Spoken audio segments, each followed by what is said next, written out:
on, guys? Good morning and welcome back to another video. Today we are in the Wonder. I always forget how loud this thing is every time I drive it. And not like exhaust note loud. I mean, the exhaust is like relatively loud. It's not loud. But just the interior, the cabin and the tires and everything, this car, every time I drive it, it's just like, it's a whole experience. It's right on that like line of too much. but it's always just rowdy and fun to drive. So every time I do get to drive it, it's just such an enjoyable and like cool and fun experience. So there's just so much going on with this car. There's like so many noises. The turbos are so loud. These Musselman turbos have served me really, really well over the past, what has it been, year since we built this car. And yeah, I've had nothing but honestly great things to say about these turbos. Like the way that they spool, the way they feel, the way they sound, the suspected power that I'm getting out of them. I don't really know like what this car is making, somewhere in the 4s, I'm sure. It's literally on a base map tune, 93 pump. Like I never really went crazy with this this setup. And it's just been a car that I've been just driving and enjoying. But these turbos have been awesome. Like I've had zero issues with them whatsoever. So these are the Musselman twins, the upgraded Musselman twins. And a lot of people were asking why I am going to the single turbo setup and like what my experience has been on these twins. And like I just said, you know, my experience has been awesome on these twins. I think that people have a lot of hit or miss experiences with the twins on the N54s, being that they do get really hot, and a lot of people buy like the China turbos, which is fine. Like honestly, it's an N54. The whole point is kind of to keep it cheap, and you don't want to put a ton of money into it. Like I get it. You can just go with like a pure setup or like the China turbos. And it seems like the majority of people, like that works pretty well for them for as long as they're willing to take it. I think that when it comes to like the single turbo setup in these cars, it's just a different experience entirely. When you have driven a car, an N54 car that's single turbo, it's just like an entirely new experience. And it changes the entire car. Like it changes the whole way, the whole character of the car and the way that it feels. So when I got to ride in my friend's bottom mount kit car, he has the same turbo that I'm actually getting. It just felt right. Like it just felt like it fit with that car. The power delivery, the spool, the noise, it just felt right. And so, you know, my initial goal was to just take this thing into S65 territory and like do what I wanted to do with that. But kind of wanted to experience the single turbo setup because I haven't done that yet in any of these cars, where like I just put like a full frame single turbo kit on it. And so the guys at Doc Race reached out and I was like, fuck it, why not? You know, I might as well try it out and see how I like it. Maybe I like it so much that I don't even want to put the S65 in the car. Who knows? But yeah, so we're gonna try it out. I have the kit at my house. I'm still waiting on the turbo. From what I understand, Precision is pretty backed up. But I went with the Doc Race single turbo kit, and I went with the Precision 6266 turbo, which is still being built. So the kit actually only took like 2 weeks to get to me. It was like fast, man. He was really quick with it. The turbos, I guess, are just backed up from being built right now. So as soon as we get that in, you know, I'm really cutting it close for Beamer Invasion. Like I don't know if I'm gonna be able to get that kit on the car with all of the supporting stuff that I have to do in order to run that kit, or I guess want to do in order to run that kit. I do want to run a secondary low pressure fuel pump. I do want to run my port injection. I do want to run my motive reflex. I do want to run the kit. I do want to run the turbo. So there's a good amount of work, not a ton, but there's a good amount of work that has to be done. And we are so busy at the shop, I just don't know if we're going to be able to, you know, the show is in a month and a half. Like I'm already arranging transport, you know, so I just don't know if this is going to be done in time. It's okay if it's not. Like I bring the car to the show with the twins on, I'm cool with that too. It doesn't really matter to me, to be honest. Like when it gets done, it gets done. I'm kind of done putting these like deadlines over my head. But yeah, Yeah, man, the twins rip in this car. It's a good setup, and the spool is like immediate. Yeah, those two little turbos, they just spool immediately. It's like instant power. So if you are looking to do a simple setup, I mean, I say simple, let's be real here. Like one of the reasons that I really like going to the single is it's so much easier to like work on and manage with a single turbo setup. The twin setup in this car is just so jam-packed. Everything is so tight.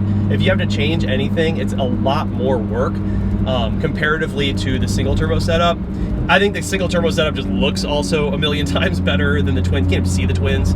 So there's a lot more reasons than just like the power and like the way that it feels. But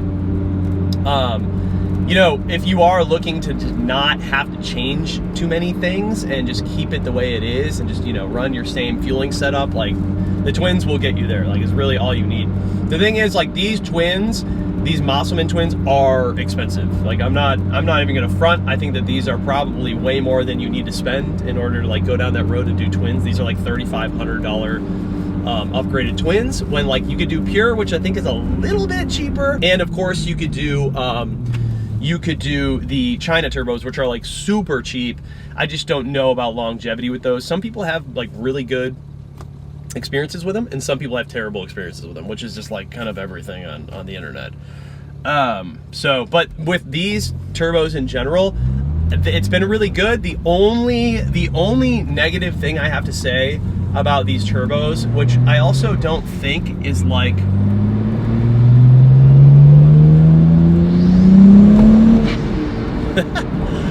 which I also don't think is a problem that only exists with the Musselman turbos. I think it's all of the twin turbo setups in general in these cars. You just get a lot of wastegate rattle. Like that is one thing. If you are picky, I'm kind of picky with my cars. Like noises happen and I'm like, God damn it, like what the fuck is that? Like I gotta fix that thing. Which is a constant struggle with any kind of real project car. Like you're just always getting noises and you're like, okay, what the fuck do I fix now? These turbos are loud wastegate rattle. Like the moment we put them on the car, like nothing like changed. They're just loud. And so that's something that I will, you know, be on the forefront about and be honest about, like up front. Like you're gonna have wastegate rattle in these cars with this setup. And I also think that you're gonna have wastegate rattle with any of the twin setups. Like I think they just all kind of do that. It is what it is. So there are like little things about this setup that will probably annoy certain people. Is it like a deal breaker? Absolutely not. Like it's really not the end of the world. The only time that you really hear it is like super low RPM and or like on startup and turn off. Like really that's the only time that you hear any of that. N54 motors are cheap. I can get an N54 motor, the entire motor, for less than what these turbos are. Like way less. Like I paid like, I can get like this motor setup, like I bought this motor for $1,800. That's one thing I do love about the N54s. They're just so freaking cheap. Like you can just go get another motor for dirt cheap and just like build it on the side while you have your other motor. That's what I'm doing right now.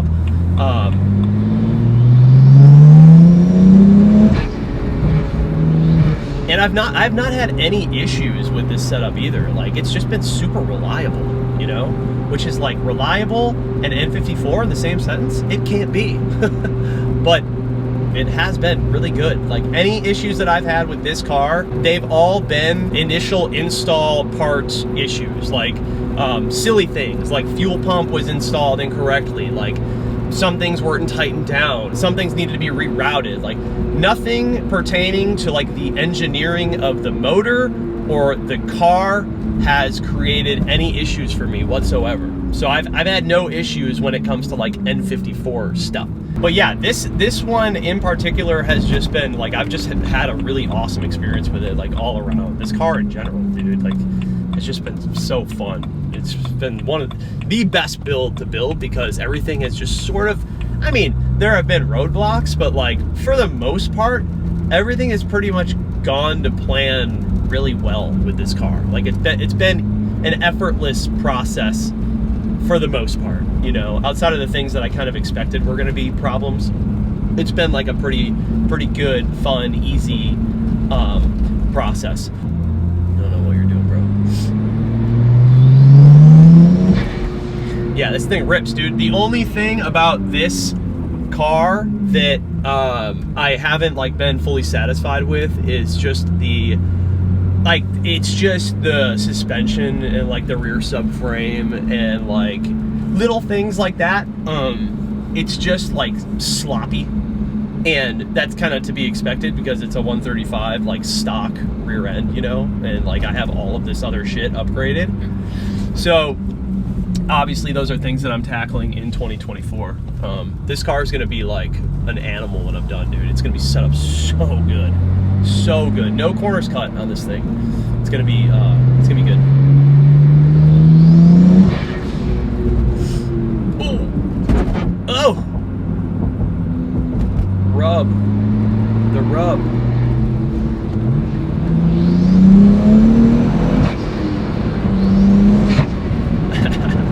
Yeah, dude. This thing's ripped. It's such a fun car to drive. Like, it's just such a little go-kart.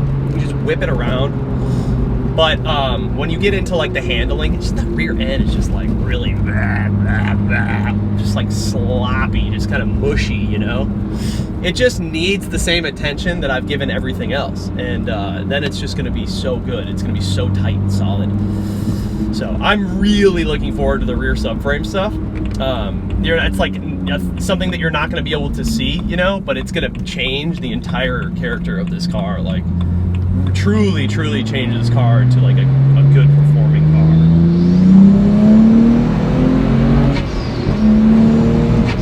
But yeah, dude, these turbos that rip. I mean, it's not. You can definitely tell that it's not like tuned to the point where it's like aggressive. It definitely hits a point where boost is just kind of like I think that that's really what I'm looking forward to with the big single. Like, I want that thing to pull up top like a freight train. This thing sort of just hits a limit towards the upper end where it just sort of falls on its face a little bit. And like, mind you, like base tune, 93 pump, like we're nowhere near the capabilities of these turbos or the motor or the fueling or anything. It's just this is a very base conservative setup. But I'm really looking forward to that next phase, that next push in this car, because I think it's going to be a lot of fun. I think it's going to rip. I definitely want to turn this thing into just a rowdy little street car. And once I get my metal quarters on, I would like to take this thing out to the track and just have a little bit of fun with it. Just fuck around, VIR or something, you know, do some fun shit. So yeah, if you're thinking about going with twins, man, I say try it out. Like, obviously, you know, your car's gonna come stock with twins. You're on a 335 setup. But if you wanna go the upgraded route, I mean, it all depends on what your goals are, right? Like, you could definitely upgrade to the single turbo kit, and you know, it's really not that expensive. Like, a full kit is like $5 grand from Doc Race. Obviously, there's other kits you can go with. I mean, you can spend anywhere from 5 to 15 grand, like depending on what kind of turbo you go with, what kind of kit you go with, how far you want to take it. I think Doc Race is a well-known company. Like, they've been doing this for a long time, and for the most part, like, I trust their products. I have their intake manifold on my car. It was a good experience. Like, I don't think it's, you know, exceptional. I think it's good enough for what this car is. So, you know, I mean, I don't think a lot of people are buying N54s to turn them into like these insane builds. I think that for the most part, at this day and age, like, people are being pretty conservative with them and like understanding what they are, because they are N54s and things go wrong when the mileage gets up there. Because ask me how I know, we have to repair them all the time. Like, every single N54 that I see coming to the shop, unless it's someone who's like really built the car up, every single N54 that comes in the shop has the same issues, the same leaks from the same places and the same problems. Like, they all do the same shit. So like, if you're not nipping that in the butt along the way of the ownership, which the majority of people aren't, they're just driving them, you're gonna have issues. But yeah, depending on what you want in the car, like the single turbo setup can be a really, I think, like a really cool experience. And you're just gonna get an entirely different feel out of the car, and obviously sound. Like, it's gonna sound completely different. which I'm really looking forward to. I think the 6266 is like a good turbo for this car. The reason I went with that turbo is because that was what my buddy had on his single turbo setup. He was running the 6266, and like the spool was really, really good. It was quick. It felt great up top. Like everything about it just like made sense. I was like, yeah, this will work. This will do. And if I want to like upgrade to something bigger down the road, of course I can. But I don't think I'm going to. That turbo's rated for like 850 plus horsepower. This car will not be making 850 plus horsepower. not on the stock motor, unless I want to say goodbye to my stock motor. But you know, I think that I'll push this one as far as I want to and have my way with it. And then ultimately, I would like to see the X65 in this car. I don't know. That's just like a dream of mine. No real reason in particular. Just something that I've wanted to see in this car, and I've wanted to build for a long time. So fuck it, why not, you know? You can always go back to just doing an N54 build in any other car. There's N54s in every car. I just like the S65 setup because it's different. And not everyone does it. That's why I like it. And it sounds fucking cool.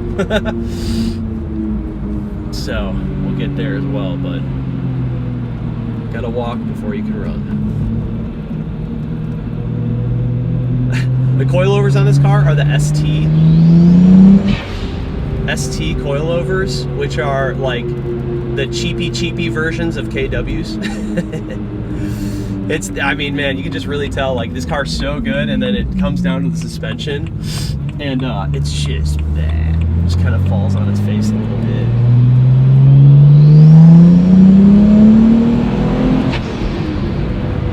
Listen, dude. Carpool's good.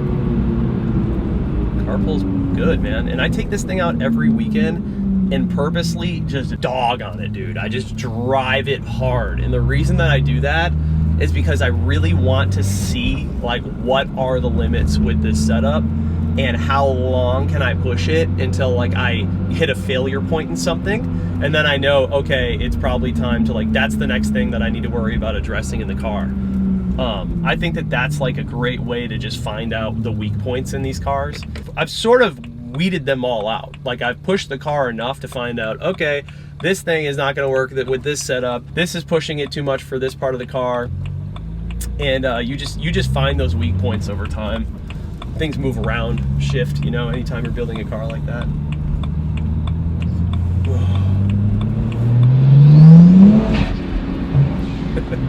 It loses traction like immediately, even on twins. So it's gonna be rowdy on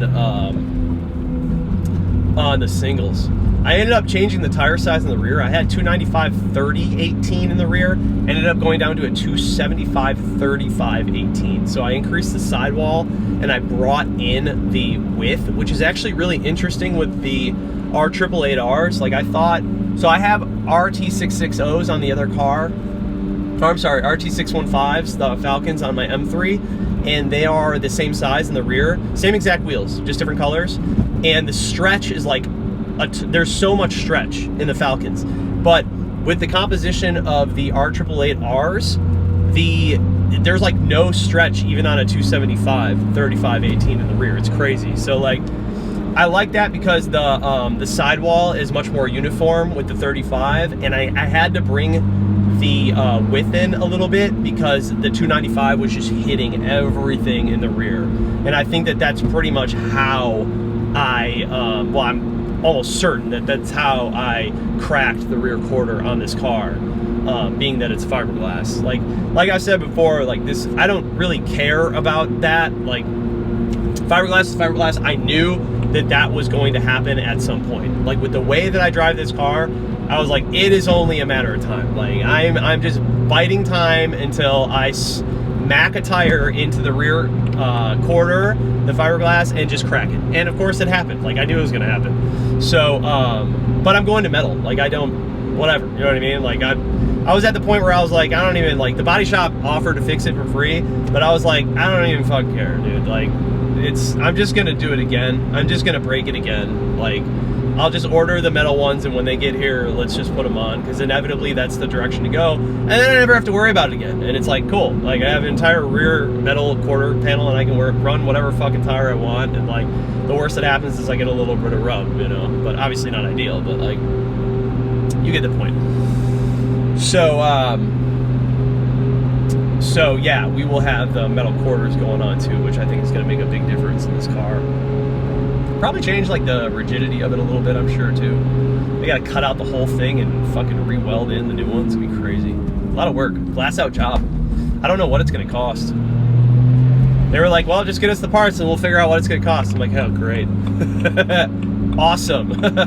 Anytime someone says that, I'm like, God damn it. Like, it's going to be more than I want to spend.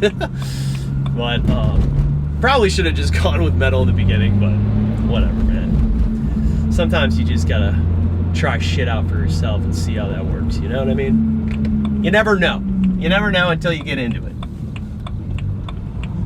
I don't know where I am. Get out here.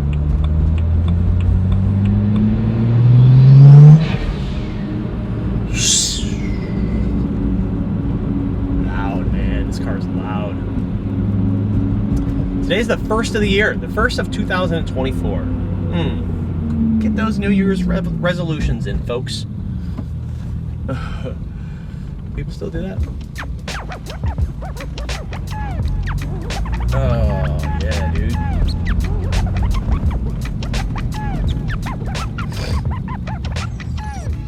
All right, cool. Let's wrap this up. What a little go-kart, man. This thing is so wild. So fun to drive. If you've never driven a 135, you have to drive a 135. They're so fun. Little go-karts, man. Like the proportions of the tires are so much better now. They looked kind of weird with the 295/30 because like the sidewall is so much skinnier in the back. This just looks so much more proportionate all the way around. And a 275 really isn't even like, it's not even like stretched that much. You know what I mean? Like it looks good on the car. At least with these tires. I think if I went to like the Falcon or something, it would look a little bit more goofy. But with these tires, I think the 275/35 and like, man, it's just chunky. It looks great. It looks great on the car. Especially comparative to the 265/35. So that's what it is, 275/35 18, 265/35 18 on the front. I'm actually thinking about taking these down to a 255/35 18 because they're just a little bit too, wide in the front. These tires are actually pretty much on their way out. But I end up hitting the tab inside of here and it pops out the bumper a little bit every time I do it. And I just don't want to be hitting shit. So if I bring this into like a 255, I think I'd be in a really good position. And I don't really need 265 up front, you know what I mean? So it's like, might as well go for it. But 275 is the move in the rear. It looks so much better. So much better. Thing's wicked, dude. Such a fun little car. One other little funny thing that I ordered that I put on that I didn't show anyone is Braum makes this like little seatbelt thing for their Braum seats, and it's not badged or anything, like it's not labeled or anything, it just looks like that. But what it does is obviously it protects the side of your the top shoulder area of your Recaro. So if you have like pole positions or anything like that, you can run one of these and it basically just straps around here and you run your seatbelt through it and you don't have to worry about it scratching up your seat. This was starting to get like worn out on the side here and I was like, damn it, I need to put something there. Kind of see on that side how it sits. And over time, just getting in and out, like it just ends up marring up the side. So you can buy this thing for like 20 bucks or whatever by Braum and it just protects it. It's kind of cool. All right, so anyways, first video of 2024. There we go. Got it knocked out. Little 1 series video today, a little ride along. I'm excited to get this thing on the single turbo setup. I think it's gonna be really, really fun. And the twins have been awesome for me this far. I know I haven't really like taken the twins to the extreme, but to be honest with you, I never really had the intention of doing that. I just kind of wanted to get the twins on the car when I had the motor into the car to get things running. I never really intended on just taking the twins until the point where they explode. It was just kind of like well, they're in there and the car's driving and I'm happy with that for now. But I think overall with the experience, performance, sound, single is gonna be super fun in this car. And I think the 6266 turbo, at least from my experience, is gonna be perfect with this setup. Stock motor, N54, quick spooling, probably make somewhere in the 6.7s wheel horsepower when I have on my E and my port and everything. I think it's gonna be a really fun setup. Hopefully I can get it done before Beamer Invasion. If not, I'm just gonna take it on the twins and say fuck it. But yeah, it's gonna be good, man. So anyways, if you guys have any experience with running twins or single turbos on the N54s, which I'm sure a lot of you do, this is like not a new platform. This is not some sort of new crazy setup. Everyone has done this before, so I'm sure there's a lot of people who have experience with it. Drop those comments down below. But just like that, we're gonna end this one out. I'll see you in the next one. Peace.